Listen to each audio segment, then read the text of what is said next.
प्रधानमन्त्री नामका विदेशी एजेन्टले प्रश्न गरेको सुनियो। नेपाली कांग्रेसकै नेताहरूले पनि प्रश्न गरेको सुनियो। कान खोलेर सुन, हल्ला मात्रै होइन, सैद्धान्तिक कुरो सुन। रिस, डाह, ईर्ष्या र डिप्रेसन मात्रै होइन, प्राज्ञिक कुरो सुन। सुन मात्रै होइन, तिमीले के गर्यौ त्यही देखाइदिन्छु। निर्वाचन लडेर आऊ भन्नेहरूलाई विनम्रतापूर्वक नेपालका विभिन्न दल नाम गरेका विदेशी एजेन्टका दलालहरू हो, सुन। तिमीहरूले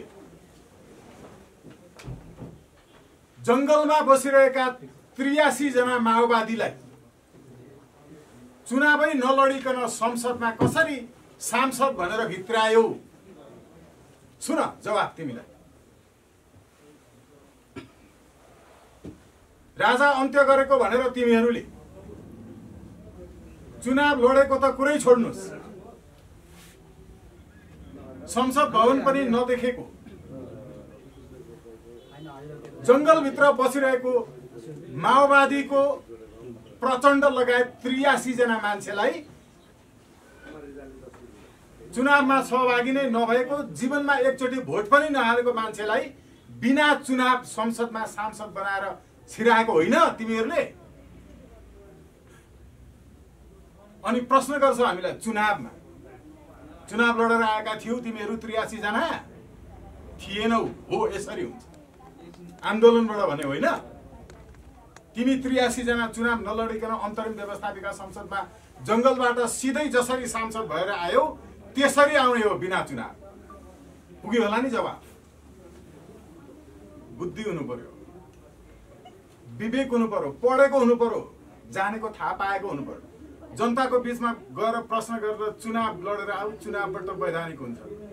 के को हुन्छ वैधानिक? चुनावबाट तिमी जसरी वैधानिक भयो नि जंगलबाट सिधै आएर, त्यसरी हुन्छ वैधानिक। यो प्रश्न खारेज गरिन्छ। चुनाव लडेर अनि वैधानिक हुनुपर्छ भन्ने प्रश्न तिम्रो खारेज गरिन्छ। त्यो खारेज भागी प्रश्न हो, त्यो शून्य प्रश्न हो। राजनीति शास्त्र नबुझेकाहरूको प्रश्न हो। राजनीति गरेको भनेर देश लुट्नेहरूले राजनीति शास्त्र बुझ्दैनन्। बुझाइदिन्छौँ हामी। पहिलो। दोस्रो, 2046 सालको जनआन्दोलन भनेपछि जेलमा बसिरहेका कृष्णप्रसाद भट्टराई सिधै प्रधानमन्त्री बनेर जेलबाट बाहिर निस्किएको होइन। ओ भाइहरू हो, दलका पार्टीका नेता नाम गरेका विदेशी दलाल हो। कसरी आउनु भएको थियो कृष्णप्रसाद भट्टराईज्यू? हामीले मानेका थियौँ, मानेका थिएनौँ? कृष्णप्रसाद भट्टराईज्यू प्रतिबन्धित अवस्थाबाट सिधै कार्यवाहक प्रधानमन्त्री हुनुभएको हो कि होइन? कान खोल, यस्तो बुद्धु प्रश्न नगर। जनसामान्यलाई गाउँ गाउँमा गएर चुनाव लडेर आऊ भनेर भड्काउन सक्छौ। हामी पढे लेखेको मान्छेहरूलाई सक्दैन। तिमीले नै गरेका कामको तिमीलाई उदाहरणसहित जवाफ दिन्छौ। तिमी चुनाव नलडी जंगलबाट सिधै सांसद भएर आउने आन्दोलन भनेर, तिमी जेलमा बसिरहेको मान्छेलाई प्रधानमन्त्री बनाएर ल्याउने कार्यवाहक प्रधानमन्त्री भनेर 46 सालपछि, त्यही भएको होइन? आन्दोलनले स्थापित गरेपछि चुनाव त्यही हुन्छ। भाइयो सुन राम्रो छ, चुनाव त्यही हुन्छ। यस्तो हुने गरेको छ। तिमीले गर्यौ, हामीले स्वीकार गर्यौं। तिमीले जंगलबाट सिधै सांसद बनाएर ल्यायौ, हामीले स्वीकार गर्यौं। त्यो यतिकै होइन, सैद्धान्तिक आधारमै स्वीकार गर्यौं, बौद्धिक आधारमा स्वीकार गर्यौं, प्राज्ञिक आधारमा स्वीकार गर्यौं। तर तिम्रो प्रश्न गर्ने शैली जुन छ त्यो शैलीमा जवाफ मात्रै दिएको। हामी संयमित मान्छेहरू हौं, हामी बुद्धिजीवीहरू हौं, हामी पढे लेखेका मान्छेहरू हौं। तर तिम्रो क्षुद्रताको प्रश्न जुन छ सोही स्तरमा तिमीलाई दिन पनि सकिन्थ्यो। अलि एकाडेमिकल्ली स्कलरली नै दिएको यो जवाफ। अब सुन, पढेनौ पढ्न त? पढेको भए के बुझ्थ्यौ भने संसारका सबै विश्वविद्यालयहरूमा एउटा केल्सन थियरी भन्ने पढाइ हुन्छ लमा। त्यसले तपाईले कृष्णप्रसाद भट्टराईलाई सिधै प्रधानमन्त्री स्वीकार गरे जस्तो चुनाव नभइकन कार्यवाहक, त्यस्तै तपाईँ 83 जनाहरू पनि र अरू पनि चुनाव नलडेका मान्छेहरूलाई एमाले काङ्ग्रेस सबैका भए हामी जनताले स्वीकार गर्यौं, किनकि आन्दोलनबाट त्यो स्थापित गर्नुभयो भनेर मान्यौं। यसैले आन्दोलनबाट स्थापित भएपछि त्यो वैधानिक हुन्छ। कृष्णप्रसाद भट्टराई वैधानिक कार्यवाहक प्रधानमन्त्री हुनुहुन्न थियो। गिद्धीमा के छ? के छ गिद्धीमा? ओलीदेउवा प्रचण्डहरूको पढ्ने बेलामा मान्छे काट्दै हिँड्यो, बुवामाको क्रिया बसेका मान्छेलाई मासु कोच्याउँदै हिँड्यो, अलिअलि पढेका थियो भने पनि बिर्सियो। त्यसकारण आइन्दा यो प्रश्न नगर्नु, चुनावबाट आउने भने तिमी हौ त्यसको उदाहरण, चुनाव नगरिकन उपरान्त यो प्रश्न खारेज गरिन्छ। जनताले कुरा बुझ्न पर्छ। हामीले त मानेका थियौँ त आन्दोलनबाट आएको, सकियो। यति भइसकेपछि अब मैले पनि यो प्रश्न खारेज भइसकेपछि कसैलाई चित्त बुझेन, नेपालमा मात्र होइन विश्वमै कसैलाई चित्त बुझेन, राजा आउने वैधानिक बाटो हुन सक्दैन, त्यो अवैधानिक भन्छ भने मलाई प्रश्न गर्नु। विश्वको उदाहरण चाहिँ कानुनका धारा दफा सहित प्रमाणित गरिदिन्छ। यो अब प्रमाणित भइसक्यो। अब यो प्रश्न खारेज भइसकेपछि शान्तिपूर्ण हिसाबले फेरि अर्को कुरा गर्छ। उहाँहरूले हिजोको आन्दोलनमा स्वागतमा यति मान्छेहरू आएर सडकमा उफ्रिएर अनि कता कता कहाँबाट कसरी ल्याएर मान्छे कति आउँदा रहेछन् हेरौँ न। तिमीहरूको जम्मा 6000 मात्रै भन्थे, 25000 नागरिकको उपस्थिति रहेछ। 10 किलोमिटर सडक, तिलको दाना राख्न नसक्ने गरिकन सडक पुरै भरिएर, पेटीबाट बाहिर पोखिएर, जनसाधारणको घरको परिसरबाट समेत मान्छे अगाडि बढिरहेका थिए। independent.co.uk बेलायतको पत्रिका, CNN, BBC, अल जजिरा सबैले प्रसारण गरे। तर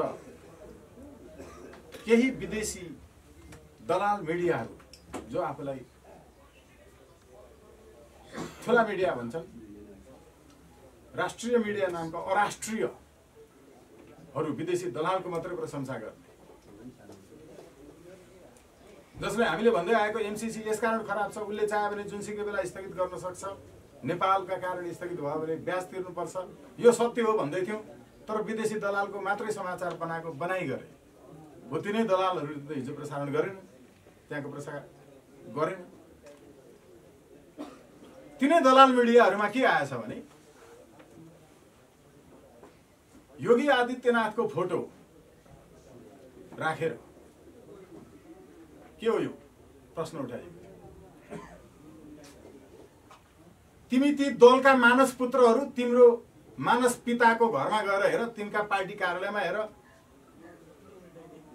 योगी आदित्यनाथको झण्डा राख्ने, फोटो राख्ने भनेर प्रश्न गर्नहरूले तिम्रा पार्टी कार्यालयमा त जर्मनीको नेताको फोटो छ त, कार्ल मार्क्सको।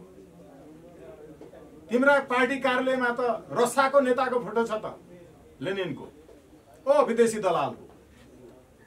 तिम्रा पार्टी कार्यालयमा त चाइनाको नेताको फोटो छ त, माओको।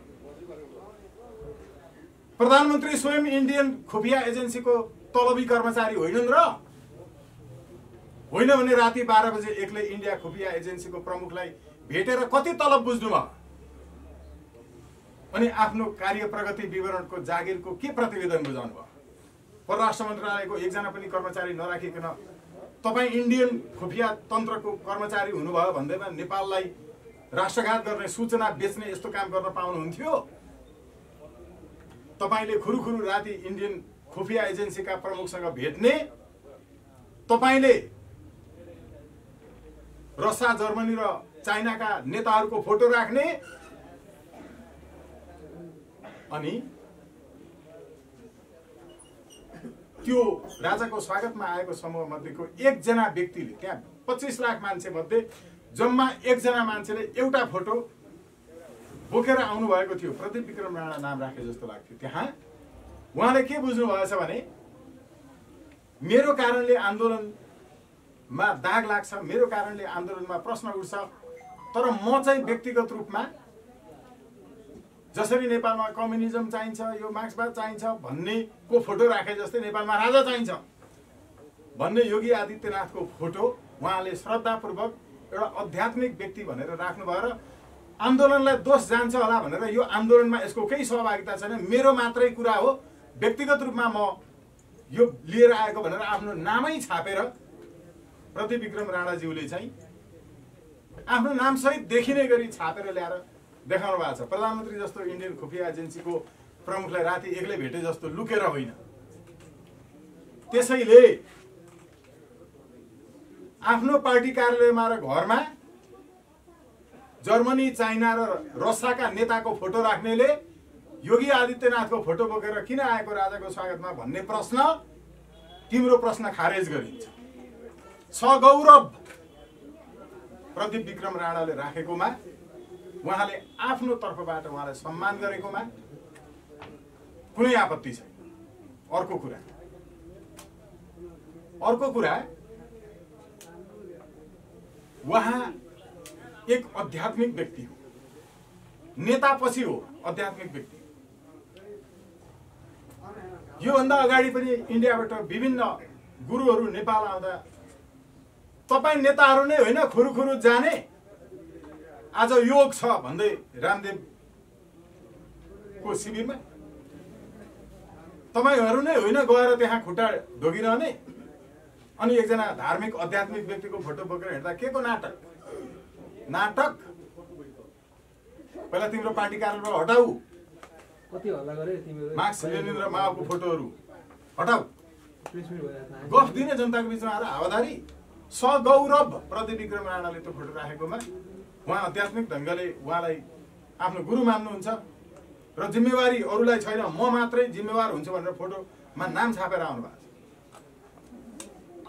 छ। उल्लु बनाउने जनतालाई आफू चाहिँ मार्क्स लेनिनको फोटो राखेर आदित्यनाथको हाम्रो योगीजीको फोटो राख्यो भनेर उल्लु बनाउन छोड्नुहोस्। तिम्रो उल्लु बनाउने यो प्रयास दुष्प्रयत्न चल्दैन भाइ हो, सक्यो तिम्रो यो दुष्प्रचार गरेर भोट माग्ने दिन। अर्को कुरा, योगेश्वर बाबा आउँदा पनि नेपालमा लाखौं मान्छे पछि लागेको थियो त। फोटोको के कुरा, मान्छे आउँदा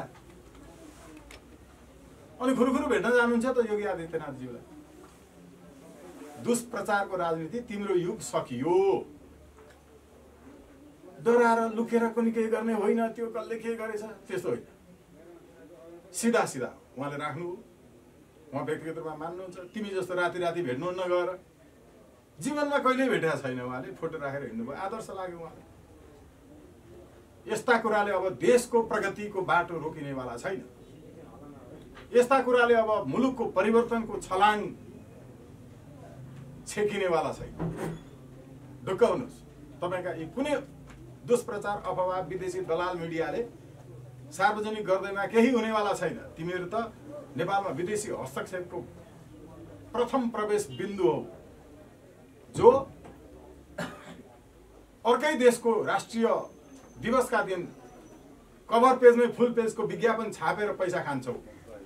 संसारमा नेपाल मात्र एउटा त्यस्तो देश हो जुन देशमा अर्को देशको स्वाधीनता दिवसको दिन त्यो देशको प्रान्त हाम्रो देश हो भन्ने जानकारी दिनका लागि